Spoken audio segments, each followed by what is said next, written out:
সে বিশ্বাস করত আকাশের তারা দেখে ভবিষ্যৎ জানা যায়। প্রতি রাতে যখন সবাই ঘুমিয়ে থাকতো তখন সে বাইরে দাঁড়িয়ে তারা নিয়ে গবেষণা করত। কয়েক বছরের মধ্যেই সে এই বিষয়ে পারদর্শী হয়ে উঠল। দূর দূরান্ত থেকে মানুষ তার কাছে আসতে লাগলো। সবাই তার কাছে নিজেদের ভবিষ্যৎ সম্পর্কে জানতে চাইতো, আর অদ্ভুতভাবে তার ভবিষ্যৎবাণীগুলো প্রায় সঠিক হতো। তার সুনাম ও পরিচিতি বাড়তে লাগলো। একদিন রাতে সে এক নির্জন রাস্তা দিয়ে হাঁটছিল। তার চোখ ছিল দূর আকাশে, তারার মধ্যে সে কোনো এক সংকেত খুঁজছিল। হঠাৎ তার মনে হলো সে ভয়ঙ্কর কোনো এক চিহ্ন দেখলো। ধ্বংস হয়ে যাচ্ছে সবকিছু। উপরের দিকে তাকিয়ে গভীর চিন্তায় মগ্ন হয়ে হাঁটতে হাঁটতে সে নিচে তাকাতেই ভুলে গেল।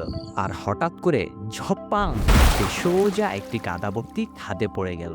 অনেকবার চেষ্টা করেও ভেজা ও পিচ্ছিল দেয়াল বেয়ে উঠতে পারলো না, আরো ডেবে যাচ্ছিল। ভয়ে সে সাহায্যের জন্য চিৎকার করতে লাগলো। তার চিৎকার শুনে গ্রামবাসীরা দৌড়ে এলো। সবাই তাকে কাদামাটির গর্ত থেকে টেনে তুললো।